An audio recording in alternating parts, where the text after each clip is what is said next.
Platoon A has secured point B. Let's move out. We'll hold this position for now. Stay on your toes. Roger. Roger that.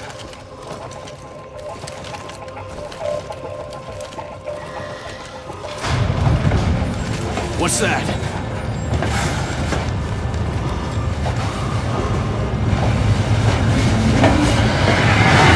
What?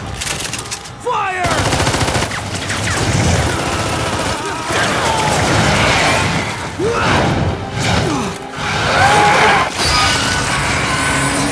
Hi, this is Eric Redvig with IGN Xbox, here with a video review of Lost Planet.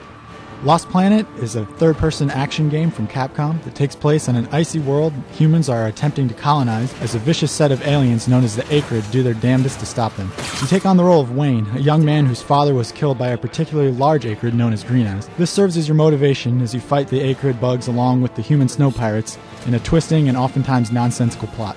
The combat in Lost Planet takes place either on foot or in one of a variety of mechanical rides called Vital Suits.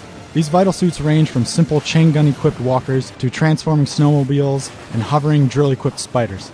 Unlike many mech games, these machines are a snap to control and they add a nice dimension to the gameplay. These Vital Suits are effective little tools, and it's a good thing too, since there are always a great number of enemies waiting to take you down. The action is intense and nearly non-stop, with explosions and awesome lighting effects constantly ripping across the screen. Lost Planet is a fairly unique game, and one of the things that makes it so is the ever-decreasing thermal energy bar. Since the world is so cold, you're required to pick up extra heat energy that can be found by destroying machinery or killing enemies to stave off becoming a popsicle. This thermal energy also works as the source of fuel for the Vital Suits and a means for regenerating your life once you've been hit. This dynamic works well as a means of nudging the player to keep the action moving along, and we never found it to be a nuisance as you might think it would be at first. The best part about Lost Planet is its fantastic design. The graphics are impressive, and the smoke effects are amongst the best we've ever seen. But none of that would matter without the great style that was put into the world. The Acrid design looks like it borrowed heavily from the Panzer Dragoon series, which isn't a bad thing at all. There's a great variety of enemies for you to face, and new, bigger, and more impressive ones are constantly thrown at you as you move through the campaign.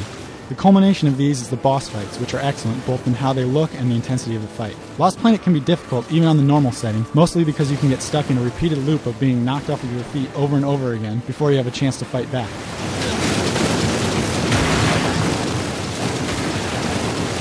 The enemy AI can be relentless, and they come in swarms big enough to overwhelm anybody. With practice, things get easier, but no particular skill is required to beat most sections of the game, since you can actually just run past almost any enemy you don't feel like fighting. There are a few things that keep Lost Planet from reaching its full potential. The first is the story, which makes very little sense.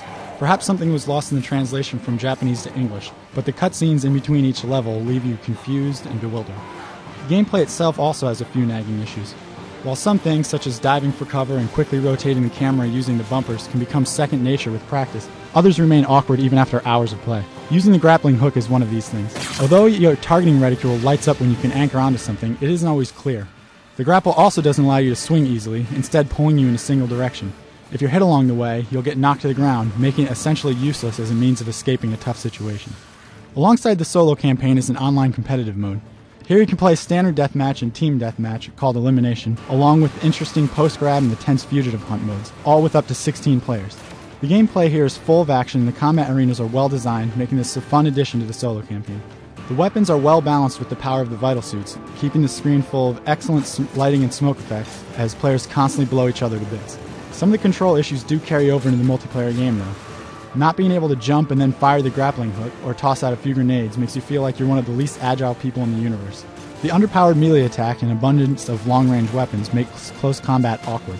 Still, the game runs smoothly in the multiplayer mode, and we only notice minimal lag even when we run up against a few players from Japan and Korea. All in all, Lost Planet is a great game that benefits from some excellent style and graphical detail.